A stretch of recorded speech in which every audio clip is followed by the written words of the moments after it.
2 years ago, the National Irrigation Board embarked on a project to refurbish the Mwea Irrigation Scheme in a bid to increase production, a project which was funded by the World Bank at the tune of 560 million shillings. The project included construction of canals, waterways, and a reservoir tank that was expected to address the water problems in the scheme. 2 years later, and the scheme looks completely new. Before, we used to have farmers in 3 groups, but due to these benefits, we are now able to crop the scheme at once, and by doing that, we are able to save on time and also take advantage and make use of the water when it's still available. The Mwea Irrigation Scheme was started back in 1956, and since then it has been expanded to 48,000 acres, producing about 50,000 tons of rice per season. The construction of this dam in particular has ensured continuous supply of water, enabling farmers to have 2 rice harvests annually. With this reservoir, we can store water during the day, because there is little irrigation during, at night, and then during the day, now we release the water. It has a capacity of 40,000 meters cubed. Because we are able to crop early enough within the calendar year, we are able now to do another crop, that is a second crop, and also do what we call a ratoon crop.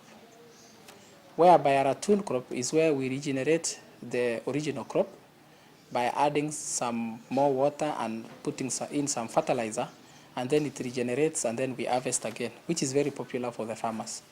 When we visited the scheme last year before the completion of the project, rice farmers did not seem enthusiastic about farming at the scheme, owing to many challenges including high production costs, limited water supply, as well as lack of farm inputs.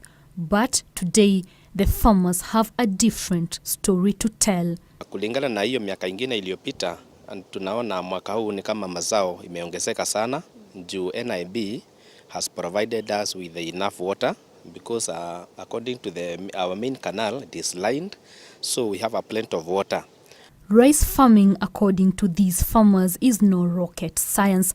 All one needs is the right volume of water and pesticides, as well as the patience to guard it from birds, which are the biggest challenge to having good yields. Hapa tunalalamika kwa sababu nyoni ziko mingi, kwa sababu sasa zinatuharibu. Unaona saa hii tumepanda. Saa hii sasa tunauliza kama nyoni zinaweza sirogwe na serikali.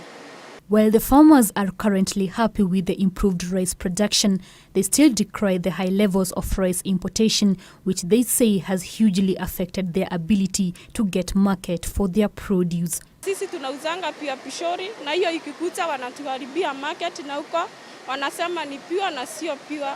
Sasa inatubindi huku biashara irudi chini, juu wao wenye wako huko wanauza raisi na sio pure.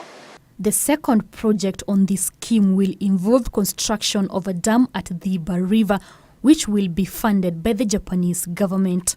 Currently, we are going through the process of compensation, and we know it is about to be completed, and we are anticipating that by December this year or January next year, the issue of compensation will be completed. 2 years ago, the rice farmers here at Mwea reckoned that they were broke millionaires.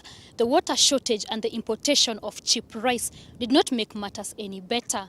But now, as it seems, the millionaires are no longer broke. They are smiling all the way to the bank, and they will smile until the last grain of rice has been sold off.